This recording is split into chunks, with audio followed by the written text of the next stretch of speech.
பாடல்கள்லாம் படிக்கும்போது ஒரு விஷயம் என்ன தோணுது அப்படின்னா, அவங்க வந்து சுயநலமா ரொம்ப அதீத சுயநலமா இருக்காங்களோ அப்படின்னு தோணுது. அதுக்கு ஒரு பாடல் ஒன்று பட்டினத்தார் வந்து ஒரு குறிப்பாக ஒரு பாடலில் வந்து நான் படித்தேன். அதில் சொல்றாரு, உடை கோவணம் உண்டு, உறங்க புறந்திண்ணை உண்டு, சரி, உணவிற்கு அடைக்காய் இலை உண்டு, அருந்த தண்ணீர் உண்டு, சரி, அருந்துணைக்கு விடையேறும் ஈசனார் திருநாமம் உண்டு, ஆமா, இந்த மேதினியில் வடக்கோடு உயர்ந்தென்ன தென்கோடு சாய்ந்தென்ன வான்பிறைக்கே அப்படின்னு. எனக்கு என்ன வந்தது அப்படின்ற மாதிரி சொல்றேன். அதான் உண்மை. அது அதனால்தான் ஞானி ஞானி வந்து அவர் சொல்றதை பாரு, எவ்வளோ அழகா சொல்றாரு பாரு. ஐயா, எனக்கு கோமணம் இருக்குது, நான் தூங்குறதுக்கு ஒரு திண்ணக்குது, நான் சாப்பிட்றதுக்கு காய்கனி இருக்குது, இதெல்லாம் எனக்கு இருக்கும்போது நான் வழிபடுறதுக்கு இறைவன் இருக்கிறான். இதெல்லாம் இருக்கும்போது எது சாஞ்சா எனக்குன்னா, எது உயர்ந்தா எனக்குன்னா? இது சாயுது உயர்துன்றது மனுஷன் தேடிங்கணும், மகான் தேடுறது இல்லை. அதனால அது சுயநலம் இல்லை, அவர் நலம். அது அவர் நலம் தான் சுயநலம். ஆமா, அவர் ஆன்மீகம் போந்த சுயநலம் தானே, இல்லைன்னா பெரிய செல்வந்தராச்சா? என்னன்னா இந்த மேதினியில் வடகோடு உயர்ந்தன்னா தென்கோடு எது சாஞ்சா எனக்கு என்னடா போச்சு? நான் வழிபடுறதுக்கு இறைவன் இருக்கிறான், அது போதும் எனக்கு. ஆனா இந்த மனுஷன் என்ன பண்ணுவான்னா, இறைவனை பத்தி யோசிக்க மாட்டான். ஆனா வடகோடி சாயுது தென்கோடி உயருதுன்னு யோசித்து நிற்பான். நான் அதை யோசிக்கிறவன் இல்லைன்னு. பாடல் அவருக்காக பாடிக்கின பாடல் சுயநலம். ஆனா 1000 பாடல் இந்த உலகத்துக்காக சொல்லுகிறார். எவன் எடுத்தவன் உண்டு? எவனாவது எடுத்தானா? ஏன்னா இந்த மனிதனுடைய குணாதிசயங்கள் எப்படின்னா, பெருமையா வாழறத பேசவே மாட்டான். சிறுமையா ஏதாவது ஒரு சின்ன குறை கட்சிச்சுன்னா அதை எடுத்துன்னு ஊரெல்லாம் திரிவான். இதுதான் மனிதனுடைய சுபாவம். அப்போ இந்த ஒரு பாடல் அவர் சுயநலத்துக்காக பாடினதாவே இருக்கட்டும், சுயநலத்துக்கு பாடல, அதான் உண்மை. ஆனா அது குறையா தெரியுது உங்களுக்கு. ஆனா நிறைய பாடின 1000 பாடல்கள் இருக்குது, அதை ஏன் எடுக்க மாட்டேன்றீங்க? சரிங்க, இங்க இப்படி பாடினாருங்க, அவர் இப்படி சொல்லிக்கிறார், நான் இப்படி நடக்கட்டான்னு ஏன் கேட்க மாட்டேன்றீங்க? குறை சொல்றது தான் மனிதனுடைய பழக்க வழக்கமா வச்சுக்கினானே தவிர, அந்த குறையை களைஞ்சிட்டு நிறைய வாழ வழி தெரியல இவனுக்கு. இதான் மனிதன், அதான் மகான். தெரியல, தெரிஞ்சுக்கணுன்ற சுயநலத்தை தான் நீ கேள்வி கேட்டுங்கிற. அப்போ எல்லாம் சுயநலம் இல்லையா? இறைவனை நீ போய் கும்பிடுறது சுயநலம் இல்லையா? என்ன நலம் அது? சுயநலம் தான், எல்லாம் சுயநலம். அப்புறம் இன்னொருத்தர் சுயநலத்தை பத்தி பேசுங்கிறீங்க, உங்க சுயநலத்தை மறந்துட்டு சொல்லுங்க. எல்லா மனிதரும் சுயநலம். இப்ப இங்க எதுக்கு வந்தீங்க? நீங்க சுயநலத்துக்கு தானே வந்தீங்க, இந்த கேள்வி எல்லாம் கேட்டு வீடியோ போடணும்ட்டு. அப்ப இதெல்லாம் சுயநலம் இல்லை, மகான்கள் பண்ணது தானே சுயநலம். மகான்கள் பண்ணதெல்லாம் உலகத்துக்காக சுயநலம் பண்ணாங்க. அதை தான் நான் பல முறை சொல்லிக்கிறேன். பொது நலத்துல சுயநலம் இருக்கக்கூடாது, சுயநலத்துல பொது நலம் இருக்கலாம் அப்படின்னுக்கிறேன் இல்லையா? என்னுடைய செயல்கள் வந்து எல்லா செயல்களும் உலகத்துக்காக இருக்கணும், ஆனா செய்யறதுன்னு நான் தான். இது சுயநலத்துல பொது நலம். ஆனா உலகத்துக்காக செய்யறேன்னு சொல்லிட்டு நான் பயன்படுத்த கூடாது, அது பொது நலத்துல சுயநலம். மகான்கள் பண்ணதெல்லாம் பொது நலம், சுயநலத்துல பொது நலம். அவங்கள இறைவனையும் தேடினாங்க, உலகத்தையும் விழிப்படைய வச்சாங்க. மகான்கள் வந்து சும்மா இல்லை, நம்மள மாதிரி மூடர்கள் இல்லை. அவங்கெல்லாம் பேர் அறிவாளனுங்க. அவங்க இறைவனையும் தேடினாங்க, அதே நேரத்தில் இந்த மூட மக்களையும் விழிப்படைய வச்சாங்க. அப்போ சுயநலத்துல பொது நலம் இருந்தது. உங்களதெல்லாம் சுயநலம் இல்லையா? வீடியோ எடுத்து போட்டு துட்டு சம்பாரிச்சுக்கிறது சொல்லு. இத சுயநலம், மகான்களை சுயநலம்ன்றீங்களே, எப்படி நியாயம்? அப்போ வந்து அவங்க எல்லாரையும் வந்து ஒரு கோட்டிலே பார்த்துருக்காங்க. நான் வேற நீ வேற இல்ல, என்னுடைய நலம் தான் உன்னுடைய நலம், உன்னுடைய நலம் என்னுடைய நலம். அவனுக்கு தான் வேற்றுமை இல்லையப்பாங்க. அவனுக்கு ஏழை பணக்காரன் கிடையாது, ஜாதி மதம் கிடையாது, இறைவன் வேற நீ வேற இல்லை, எல்லாம் ஒன்னாவே எல்லாமே ஒன்னா நினைச்சாங்க. ஆனா நீ வேற வேறவா நினைக்கும் போது அவங்க செய்ததெல்லாம் சுயநலமா தெரியுது. ஏன்னா நீ சுயநலத்தில் இருக்கிற, அதனால உனக்கு அவங்க செய்ததெல்லாம் சுயநலமாகுது. எந்த மகானும் சுயநலத்துக்காக எதையுமே செய்யல. ஒவ்வொரு சித்தர்களும் இவ்வளோ பாட்டு எழுதி போட்டுட்டு போய்க்கிறான, என்ன சுயநலம்? அவனுக்கு என்ன சம்பாதனையா வந்தது? உலகம் விழிப்படையணும், உலகம் தெரிஞ்சுக்கணுன்றதுக்காக தான் சொல்லி இருக்கிறான். அதனால் அவன் எவனுமே சுயநலத்தில், நம்ம தான் முழுக்க முழுக்க 100% சுயநலத்தில் பண்ணிக்கிறோம் ஒவ்வொரு செயலையுமே. ஆனால் நம்ம என்ன சொல்கிறோம், நான் செய்யறதெல்லாம் பொது நலங்கன்னு சொல்லி ஏமாற்றிக்கின்னுக்கிறோம். ஆனால் நம்ம செய்யறதெல்லாம் சுயநலம், அவன் செய்ததெல்லாம் பொது நலம். உறவுங்கிறது வந்து குரு சீடன் உறவு, அது வந்து பல ஜென்மங்களுக்கு தொடருமா, இல்ல ஒரு ஜென்மத்துக்கு மட்டும்தான் அதுவா? ஜென்மத்துக்கு ஒரு ஜென்மத்தில் 5 வருஷம் குரு சீடம் உறவு இல்லை, அப்புறம் ஜென்மத்துக்கு போய் தேடுற. இந்த மாசம் வந்த சீடம் அடுத்த மாசம் இல்ல, தொடர்பு இல்லை, அப்புறம் ஜென்மத்துக்கு வரானா? அப்படியா போட்ட அற்புதமான சீடம் யார் யாது உலகத்தில்? எனக்கு தெரியலையே, நான் இது வரைக்கும் பார்த்ததும் இல்லையா அப்படிப்பட்ட ஒரு சீடனை. புருஷன் பொண்டாட்டி உறவே ஜென்மத்துக்கு வராதியா? பிள்ளைய தகப்பனுடைய உறவு ஜென்மத்துக்கு வராதியா? குரு சீடனுடைய உறவு எங்க ஜென்மத்துக்கு வரும்? இந்த மாசம் வந்துட்டான்னா, ஏதாவது ஒரு 2000 ரூபாய் குத்துட்டான்னா, அவன் அடுத்த மாசம் அட்ரஸே இல்லாம போயிடறான். நான் போய் 2000 குத்தன்னு சொல்லி தெரியுறான். ஜென்மத்துக்கு வர ஒரு பௌர்ணமிக்கு இருக்குதா பாரு, பாதி பௌர்ணமி முடியறதுக்குள்ள எழுந்து வீட்டுக்கு போயிடுறான், பொண்டாட்டி போன் பண்ணிட்டாங்கன்ட்டு. அப்புறம் ஜென்மத்துக்கு எங்க வரும்? என்ன கேட்ட நீ? பித்திரு கடன் ஏன் நான் வந்து ஆண்கள் செய்யறதில்ல, பெண்கள் செய்யறதில்ல, ஆண்கள் தான் ஏன் செய்யணும் அப்படின்னு சொல்லிட்டு கேள்வி. நான் என்ன சொன்னேன்? அப்பா ஒரு பிள்ளைக்கு யார் அப்பான்னு தெரியுமா? பிறந்தா தெரியாது, அம்மா தான் சொல்லுவாங்க. அப்பா எந்த தாயாவது ஒரு குழந்தை பெற்றா எனக்கு அப்பா இவருன்னு சொல்லுமா? அப்ப யார் சொல்றது? அம்மா தான் சொல்லுவாங்க. அம்மா சொன்னாதான் அப்பா யாருன்னு தெரியும். அம்மா சொல்லாத ஒரு பிள்ளைக்கு அப்பா யாருன்னு கண்டுபிடிக்கவே முடியாது. ஆனா அப்படி இந்த உலகத்துக்கு உருவாக்கி ஒரு அடையாளமா ஒரு உருவத்தை கொடுக்குறா அம்மா. அம்மாவனுடைய இன்சியல போட்டுக்கிறது இல்லை, யார் அப்பான்னு தெரியாது. ஆனா அப்பாவனுடைய இன்சியல உன் பேருக்கு முன்ன போட்டுக்கிறியா? அது எப்படி நியாயம்? இல்ல இப்படிதானே வரும். இதுதான் இந்த மாதிரி கேள்வி எல்லாம் கேட்குறீங்க. நான் பதில் சொன்னா உலகம் எல்லாம் ஃபுல்லா சாமி என்ன செக்ஸ் எல்லாம் பேசுறாருன்னு ஆயிப்போச்சு.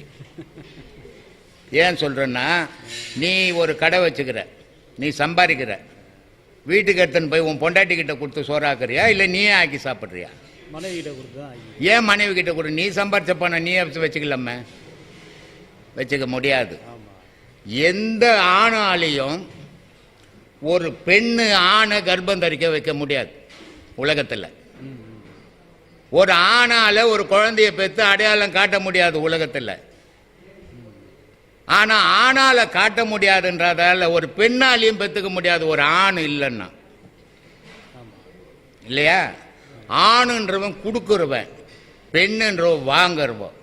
வாங்கினதை பாதுகாத்து ஊட்ட சீரும் சிறப்புமா வச்சுங்கிறதும் பெண்ணு கையில். வாங்கினதை உருப்படியை ஆக்கி இந்த உலகத்துக்கு அடையாளமாக கொடுக்கறதும் பெண்ணு. ஆனா கொடுத்தவன் ஆணு.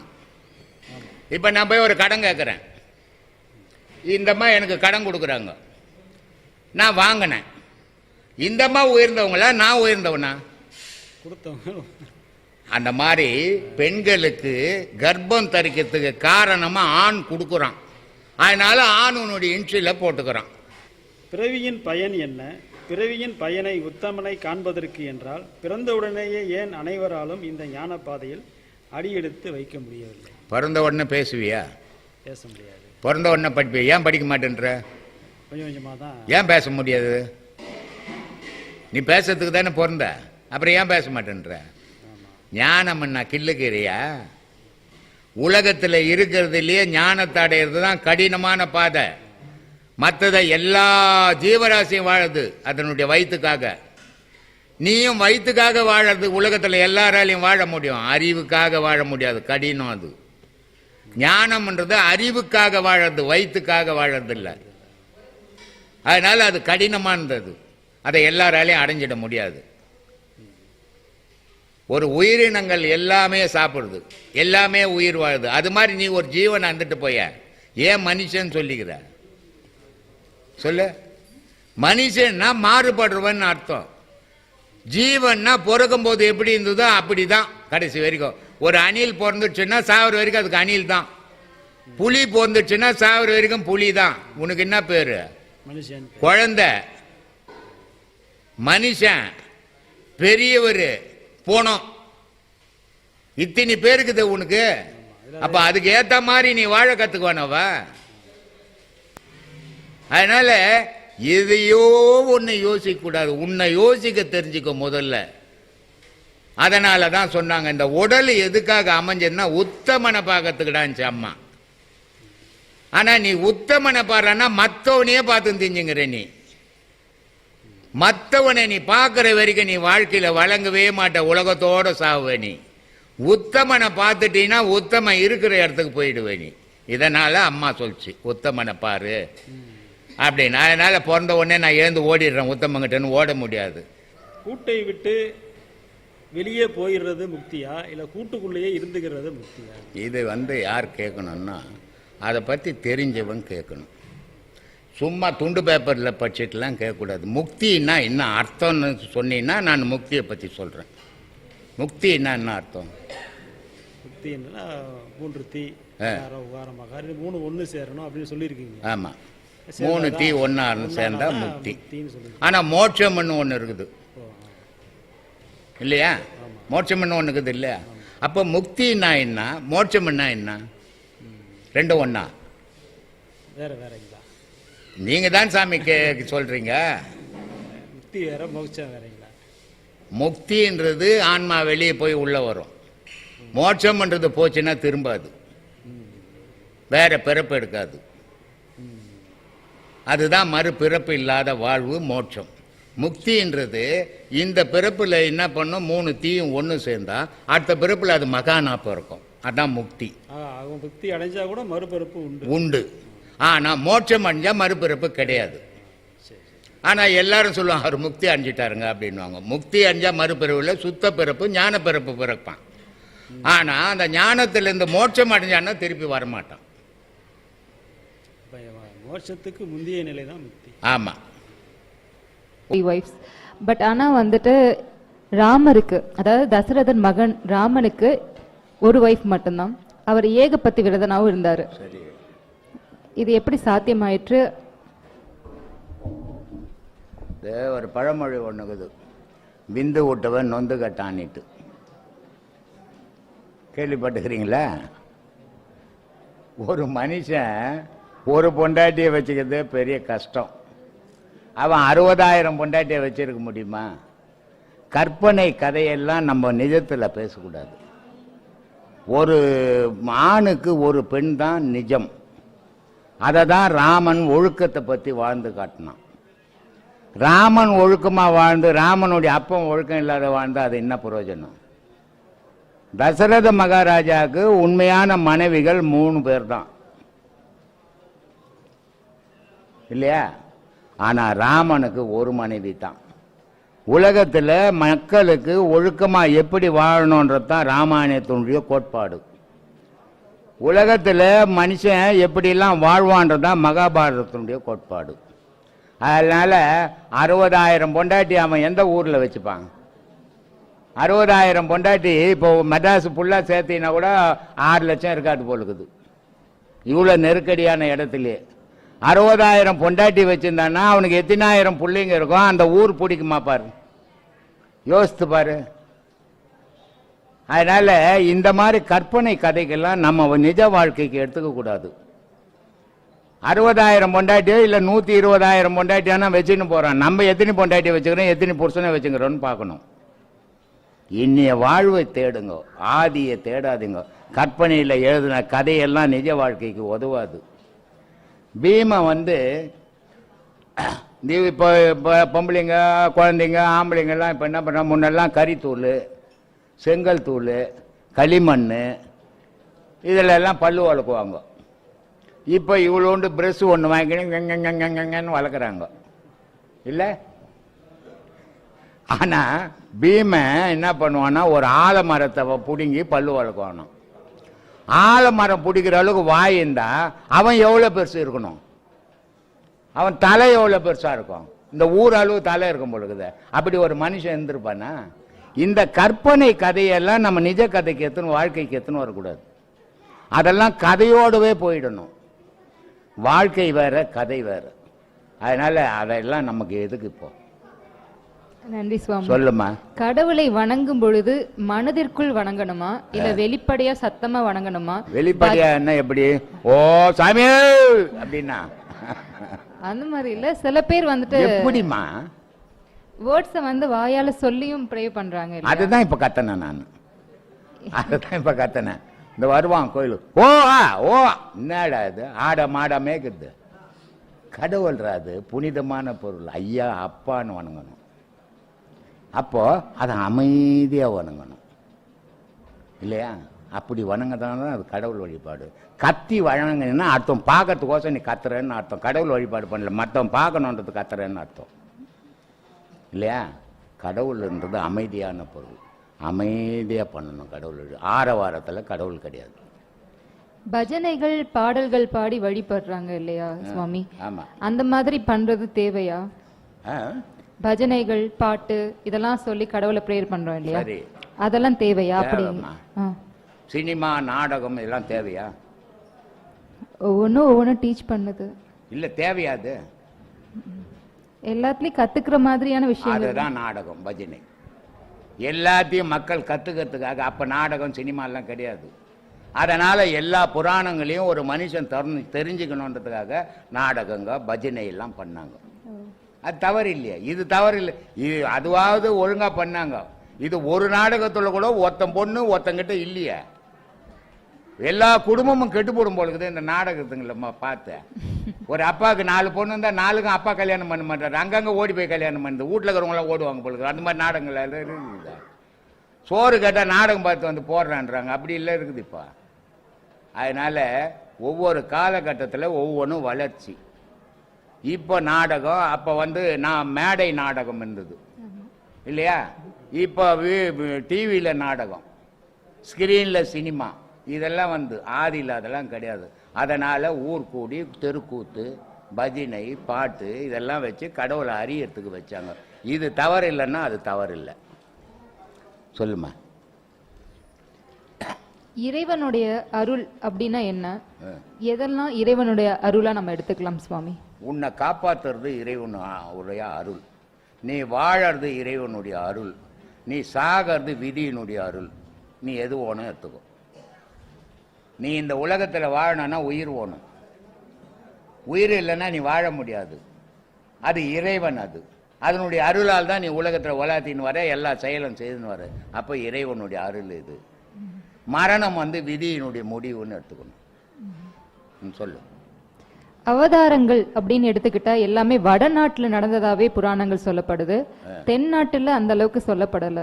இதுக்கு என்ன காரணமா இருக்கும் சுவாமி? காரணம்னா, இப்போ டிவியை திருப்பினீங்கன்னா வடநாட்டு டிவி தென்னாட்டு டிவின்னு இருக்குது இல்லை? வடநாட்டு டிவியை திருப்பினீங்கன்னா புராண கதைகள் போடுவான், சமூகமும் சமுதாயமும் நல்லா இருக்கும். தென்னாட்டு டிவியை திருப்பினீங்கன்னா 1000 கதைகள், எதுக்கு அதை சொல்றான்னு தெரியாத கதைங்களா இருக்குது. மந்திரக்காரன் வரான், திடீர்னு மந்திரம் பண்றான், தந்திரம் பண்றான், பேய் வருது திடீர்னு, அப்புறம் வேற இதுல போயிட்டான். அப்போ இந்த மாதிரி கதையை எழுதி காசுக்காக போட்டுங்கிறான். வடநாட்டில் என்ன பண்றான், இந்த புராண கதையை விளம்பரப்படுத்தணுன்றது புராண கதையா போடுறான். அதனால இங்கத்தி புராணத்தை எவனும் தொடர்றது இல்லை. ஆனா வடநாட்டில் இருக்கிற மகாபாரதம் தென்னாட்டில் எவனா எழுதுனானா வடநாட்டில் இருக்கிறதான் போட்டான் டிவியில். ராமாயணம் இங்க இருக்கிறவன் போட்டானா வடநாட்டில் இருக்கிறவன் தான் போட்டான். ஏன்? சமூகம் உண்மையை தெரிஞ்சுக்கணும், இப்படி எல்லாம் நடந்திருக்குதுன்றதுக்கு போடுறான். இவன் சமூகத்தில் இல்லாததை இவனா ஒரு கற்பனையில எழுதி இவன் அவங்க கூட போறது, அவன் இவனை கொல்றது. எத்தனை வாட்டி தான் ஒருத்தனை கொல்லுவாங்க, எத்தனை வாட்டி தான் ஒருத்தன் உயிரா வருவான்னு தெரியல நாடகத்தில். அது மாதிரி நாடகங்களை போட்டுக்கிறான். அதனால மக்களுக்கு என்ன தெரியுதுன்னா, இந்த புராண கதைகள்லாம் வடநாட்டை சார்ந்தது, இந்த மாதிரி உதவாத நாடகங்கள்லாம் தென்னாட்டை சார்ந்தது அப்படின்னு தெரிஞ்சுக்கிறாங்கம்மா. சொல்லுங்க. நன்றி சுவாமி. இப்போ நம்மளுடைய முன்னோர்கள் இறந்தவர்களை வைத்து பூஜை செய்யறது பண்ணிட்டு இருக்கோம், அது சரியா சுவாமி? அப்படி செய்யாட்டினா நமக்கு ஏதாவது சாபம் உண்டாகுமா? ஒரு ப்ராப்ளமும் வராது. ஆனால் செய்யணும். ஏன் செய்யணும்? கல்யாணம் ஆயிடுச்சா உங்களுக்கு? குழந்தைங்க இருக்குதா? எத்தனை குழந்தைங்க இருக்குது? ஒரு குழந்தை தான் இருக்குதா? எவ்வளோக்கு வயசு? 4 வயசு. 4 வயசு. இப்போ ஒன்றும் தெரியாது, அது பச்சை மண் அது. இப்போ உங்களுக்கு 2 பிள்ளைங்க இருக்குது. உங்கள் அப்பா அம்மா இறந்துட்டாங்க, அவங்களுக்கு நீ பூஜை பண்ணுற. இந்த பூஜையால் அவங்களுக்கு ஒரு பலனும் கிடையாது. ஆனால் இந்த பண்ணுற பூஜையை உன் பிள்ளைங்க பார்த்துக்கினே இருக்குது. நாளைக்கு நீ இறக்க போகிற, உனக்கு பண்ணுறதுக்காக அதை வழி காட்டிக்கின்னு இருக்கிறேன்னு அர்த்தம். செத்தவங்களுக்கு அதனால் ஒரு பயனும் கிடையாது. இருக்கிறவன் தெரிஞ்சுக்கிறதுக்காக காட்டுறது தான் அந்த பூஜை புனஸ்காரங்கள்.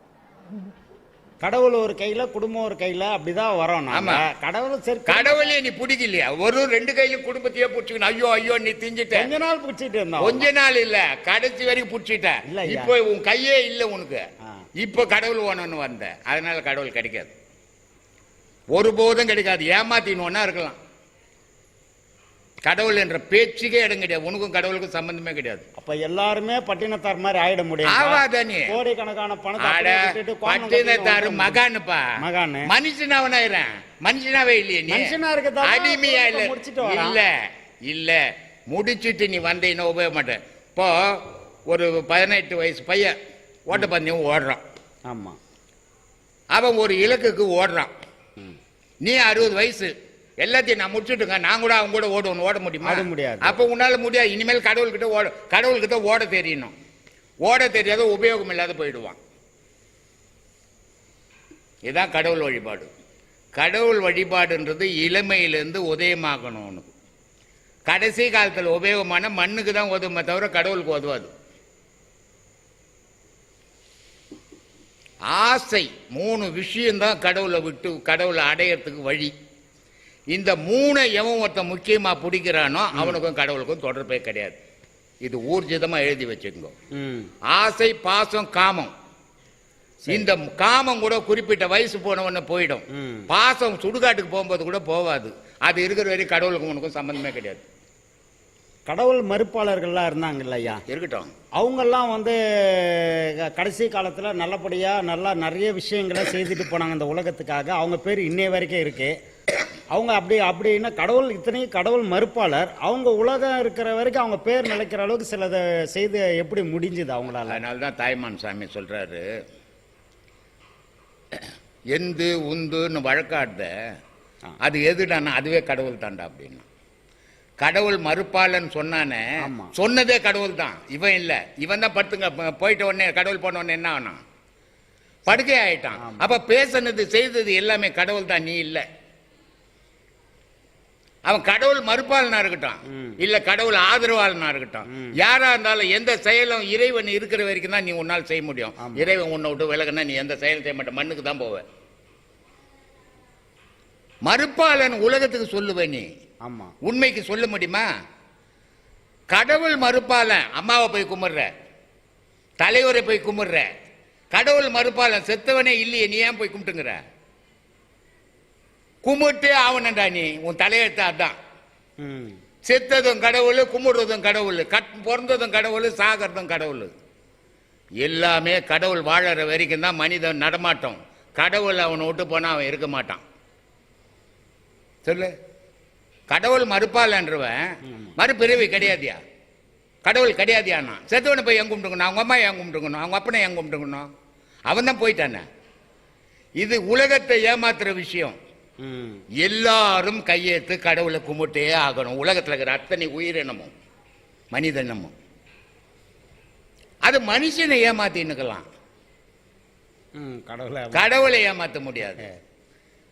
கடவுளை ஏமாத்தினா நீ அவன் போனான்னா நீ இருக்க மாட்ட உலகத்தில்.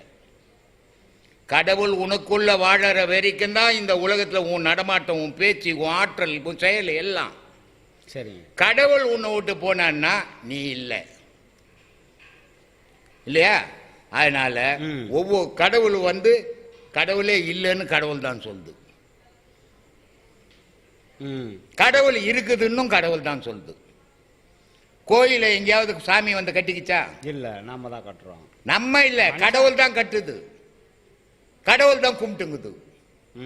மனிதனுக்குள்ளதான் கடவுள் சொல்லி எல்லா செயலுக்கும் காரணம் மனிதன் தான். மனிதனுக்குள்ள இருக்கிற இறைவன் தான். அதனால இறைவன் ஒருத்தன் இல்லைன்னா உயிரினம்னு ஒன்று இருக்காது. இப்போ நல்லது கெட்டது எல்லாத்துக்கும் உள்ள இருக்கிற இறைவன் தான் காரணம். எல்லாத்துக்கும் அதுவே எல்லாத்துக்கும். காரணம். அப்போ சில நீ செயல்கள் துன்பத்துக்கும் இன்பத்துக்கும் காரணம் உன் வேணை, நீ அது செய்த மட்டும் பாவனை. இருக்கணும். ஆமா, அதுதானே நல்வினை தீவினை, இந்த மூச்சு தானே. ஐயா கடவுள் உலகத்தை இயக்குறான். இயக்குறான். நம்மளையும் கடவுள் தான் இயக்குறான். இயக்குறான். அப்ப நல்வினை தீவனையும் கடவுள் தானே இயக்குறார். இதுதான் சொன்னேன். ஆ, கடவுள்ன்றது வேற, ஆ, ஆண்டவன்றது வேறன்னு சொன்னேன். ஆண்டவன்றவன் உனக்குள்ள இருக்கிறவன், சரி கடவுள் என்றும் உலகத்தை ஏற்கிறவன். சரி. உனக்கு உன் ஆண்டவனுக்கு எவ்வளவு சக்திக்குதோ அதுக்கேற்ற மாதிரி தான் நீ ஏற்கிறோம். ம், நீ இந்த பிறப்பை எதால ஏத்தனா விதி பயனால தான் இந்த பிறப்பே வந்தது. விதி பயனில்னா இந்த பிறப்பே கிடையாது. ஒருத்தன் நொண்டியா பிறக்கிறான், சரி. அவன் ஏன் கடவுளுக்கு என்ன பகையா? அவன் ஏன் நொண்டியா பிறக்கணும்? ஆ, ஒருத்தன் குருடனா பிறக்கிறான், கடவுளுக்கு நான் பகையா? இல்ல. ஒருத்தன் பார்த்தீங்கன்னா கடகாத்தமா இருக்கிறான், அவன் நான் கடவுளுக்கு உறவா? சரி. எப்படி நடந்தது இது? ஒருத்தன் பணக்காரனாகிறான், ஒருத்தன் எவ்வளவோ அறிவு இருந்து முயற்சி பண்றான், வளரவே முடியல. முடியல. ஏன்? ஏற்றத்தாழ்வு. ஏன் கடவுளை பண்ணா இதெல்லாம் சிந்திச்சாதான் கடவுளை பத்தி தெரியும். ஆ, எல்லா உலக செயல் எல்லாத்துக்கும் உன் நல்வினை தீவினை உன் விதியினுடைய முடிவு தான் வாழ்க்கை. ஒரு மனிதனுக்கு கடவுள் யாருன்னா விதி தான். ம், உலகத்தை ஆள்றது கடவுள், சரி. உன்ன ஆள்றது ஆண்டவன். இந்த ஆண்டவன் தான் விதியா இருக்கிறான் உனக்குள்ளவே. ஆ, நீ செய்த நன்மை தீமைக்கு ஏத்த மாதிரி இந்த உலகத்துல உன்னை உலக விடுறான், வாழ விடுறான். அந்த தீமையை நீ அழிச்சிட்டீன்னா, நல்லவனா போயிட்டேன்னா அடுத்த பிறப்பு சுத்தமா பிறக்கிற. இந்த தீமையில இன்னும் தீமை செய்துன்னா அடுத்த பிறப்புல இன்னும் பாவமா போயிடுற. சரி சரி. இதுக்கு முடிவு நீயே எழுதுகிற, இறைவன் இங்க எழுதுறதில்லை. ஆ, இறைவன் எழுதுனா இந்துக்களுக்கு மட்டும் எழுதுவானா? உலகத்துல இருக்கிற மனிதனுக்கெல்லாம் எழுத மாட்டானா? வெள்ளக்காரனுக்கு எழுத மாட்டானா? முஸ்லீமுக்கு எழுத மாட்டானா? எல்லாருக்கும் தான் எழுதணும். அப்ப அவனுக்கு ஏன் இல்ல இத மாதிரி பேசல? ஆ, எல்லா மனிதருக்குள்ளவும் கடவுள் இல்லை, எல்லா மனிதருக்குள்ளவும் ஆண்டவன் இருக்கிறான். ஆண்டவன்றவன் வேற, கடவுள் என்றவன் வேற. அதை தான் ஏற்கனவே சொல்லிக்கிறேன். ஆண்டவன்றவன் யாரு, கடவுள் என்றவன் யாரு அப்படின்னா, கடவுள் என்றவன் பேரரசன், சரி. ஆண்டவன்றவன் சிற்றரசன் மாதிரி. ஆமா. அப்போ இந்த உடலுக்கு இந்த உடல் என்ற ஊரை ஆள்றவன் ஆண்டவன். இந்த உடலுக்கு என்ன தேவையோ அவன் தான் கொடுத்துன்னுக்குறான், கிடைக்கலன்னா விட்டுடுறான். இவன் என்ன பண்றான்? பேரரசங்கிட்ட போய் கெஞ்சுறான் கடவுள்கிட்ட, எப்படி? மனித வடிவில். ஆ, அப்போ கடவுள் பார்க்குறான், இவனுக்கு கொடுக்கவே கொடுங்க, ரொம்ப திமிர் பிடிச்சவன், விட்டுடுறான் கை, நீ பிச்சை எடுத்துன்னுக்குற. இதுதான் நடந்துன்னுக்குது உலகத்தில். இதெல்லாம் அறியாம கடவுளை பற்றி அறிய முடியாது. இவ்வளோ சிக்கல்கள் இருக்குது. எப்போ இது அந்த மாதிரி இருக்கும்போது சில நல்ல விஷயங்கள் நடக்காம பிரச்சனைகள் வரக்கூடிய நேரத்திலேயாவது கடவுள் வரமாட்டான். கடவுள் என்ன சொல்றான்? நீ என்னப்பா பண்ண போற? நான் திருட போறேன் சாமி. நல்லா திருடு, நான் துணையாகிறேன்றான் கடவுள் சொல்றான். நீ என்னப்பா பண்ண போற? நான் ஊரெல்லாம் அழிக்க போறேன் சாமி. நல்லா அழி, கடவுள் எல்லாம் போறேன். கடவுள் என்ன சொல்றான்? சாமி நான் நல்லதையே செய்ய போறேன். நல்லதையே செய், நீ நல்லவனாவே இரு அப்படின்னு. உன் மனம் எதுவா எதை நினைக்குதோ கடவுள் அதுக்கு உறுதுணையாகிறான். இல்லைன்னா நீ கடவுளை திட்டுற. நான் நினைச்சேன் இதெல்லாம் கடவுள் இதெல்லாம் பண்ணுவே இல்லையா அப்படின்னு கடவுளுக்கு அப்படி இல்லையே, உன் கூட தானே இருக்கிறான் அவன். நீ சொல்றதெல்லாம் அவன் கேட்டு நிற்கிறான். எல்லாத்தையும் அழிச்சிட்டு உதப்படுற. சாமி நான் நல்லா நல்லா உதப்படுறான் கடவுள். அப்போ நீ உன்னுடைய செயலுக்கு ஏற்ற மாதிரி தண்டனை இந்த உலகத்தில் அனுபவிக்கிற. உன் செயலுக்கு ஏற்ற மாதிரி அந்த ஆண்டவன் உனக்கு ஒத்துழைச்சுன்னுறான். ஒரு மனமாகப்பட்டது, மனம் என்ற பொருள் வேற, மனம் என்ற பொருள் வேற, ஆன்மா என்ற பொருள் வேற. ஆமா. மனம் என்ற பொருள் உன் புள்ள மாதிரி, ஆன்மா என்ற பொருள் அப்ப மாதிரி. நீ இந்த மனமாகப்பட்ட புள்ள 1000 தவறுகளை செய்து உன் பேச்சே கேட்கல, எவ்வளவோ நல்லது எடுத்து சொல்ற. அப்பா இப்படி போ, இதை செய், இதெல்லாம் செய்யாத, இதெல்லாம் தீமனு. ஓ உட்காரியா, எனக்கு தெரியும், வயசாகி போச்சு, போயா ஓரமா அப்படின்ற. யார் சொல்றான்? புள்ள. உன் புள்ள சொல்றான். ஆனா புள்ள போய் ஆபத்துல சிக்கிக்கணும், உதப்படுறான். இவ்வளோ சொல்லி கேட்காத புள்ளிக்கு நீ போவாது இருப்பியா? போகக்கூடாது. போவாது இருப்பியா? எந்த அப்பனாவது இருக்க முடியுமா? எவனாவது இருந்து இருக்கிறானா? முடியாது. என்னங்க பண்றது? பெத்துட்டுனாங்க, அதனால நான் ஓடுறேங்க. சரி தப்பு தாங்க. என்ன பண்றது, மனசு கேட்கலுங்க. அப்போ இந்த தவறுகளை ஆன்மா அனுபவிச்சுன்னு, மனம் செய்யற தவறுகளை ஆன்மா சுமந்தும் தெரியுது, ஒரு ஒரு ஒரு ஊரா சுமந்தும் தெரியுது. அப்போ இந்த தவறுகள் எந்த உலகத்துல ஏற்பட்டதோ அந்த உலகத்திலேயே அதை விட்டுட்டு போகணும். ஒரு தவறுக்கு ஆன்மா ஒத்து போகுது, ஏதோ ஒரு தவறு இல்ல, 1000 தவறுக்கு போகுதுன்னா துணை போகுதுன்னா எந்த வகையில அது எல்லாத்துக்கும் துணை போகும். அப்பதான் நீ நல்லவன். ஏன்னா ஆன்மாவை நீ முன்னால் அறிய முடியாது. அறியும் போது மனம் இருக்காது, மனம் இல்லாத போது தவறு இருக்காது. இவ்வளவு சிக்கல்களுக்கு சேப்பா சும்மா கடவுள்ன்றது ஏதோ வாயில பேசிட்டு புக்கில் படிச்சுட்டு போறதில்லை. ஆமா, பெரும் பாடு அது. அதனால்தான் பாம்பாட்டி ரொம்ப அழகா சொன்னார், கடவுள் அறியணும்னா சும்மானாங்க கத்தின்னு உட்காந்து கதை. அதை எப்படி அறியணும்? நீ உள்ளவே அறியணும், வெளியே தடக்கூடாது. உள்ளுக்குள்ளே உணர வேண்டும், உள்ளும் புறம்பும் அறிய வேண்டும். மெல்ல கனலை எழுப்ப வேண்டும். எங்கிருந்து? மூலாதாரத்திலிருந்து கனலை எழுப்பணுமா. எவன் எழுப்ப முடியும்? போயா காக்கசு போன காக்கசு வரல, அந்த சொன்ன பேச்சு கேட்டுன்னு போனேன், கண்ணெல்லாம் சிவந்து போச்சு, வயிறெல்லாம் ஊதி போச்சு நீன்னு வரான். இவன் எங்க கடவுளை தேடுவான்? அதனால் சொல்றான், உள்ளுக்குள்ளே உணர வேண்டும், உள்ளும் புறம்பும் அறிய வேண்டும், மெல்ல கனலை எழுப்ப வேண்டும், வீதி புனலில் செலுத்த வேண்டும். கள்ள புலனைந்தும்னா அடப்பாவி, இந்த கண்ணு மூக்கு வாயெல்லாம் இது கள்ள பொண்ணு திருட்டு போடுறா, இது இதை விட்டுடுறா, அவன் தெரிய வேண்டான். எந்த மனுஷனால இதை விட்டு வாழ முடியும்? விட்டு வாழ முடியாது. அதனால துன்பத்தில் ஈடுபட்டு தான் ஆகணும். இதான்பா கடவுள் நீதி. கடவுள் சொல்றான், எந்த கோயில் சாமிக்கு தேடாங்க? இல்லையே சாமி. அப்ப எங்கடா இருக்குது? உள்ளத்துல இருக்குதுடா. அங்க பார்க்க மாட்டேன்றியாடா, வெளியே தேடின்னு திரியாடான்றான். அதனால சொல்றான், அடப்பாவி, இந்த கோயில் எல்லாம் கட்டி இருக்குத பேட்டனி நீ தாண்டானா, கோவிலுக்கு பேட்டனி நீ தாண்டானா. அதனால சொல்றான், ஊனுடல் ஒரு பெரும் கோவில், உள்ளம் ஒரு ஆலயம். ஆமா, கள்ள புனலீக்கி கருத்தோடு இருப்போருக்கு தெல்ல தெளிவான பரஞ்சோதி தோன்றும். அப்போ உள்ளுக்குள்ளவே தேடுறவனுக்கு மட்டும்தான் கடவுள் தெரியும். ஊரெல்லாம் தேடுறவனு கடவுள் தெரியும், ஆள் தான் தெரியும், கோயில் தான் தெரியும். இதான் சாமி வழிபாடு.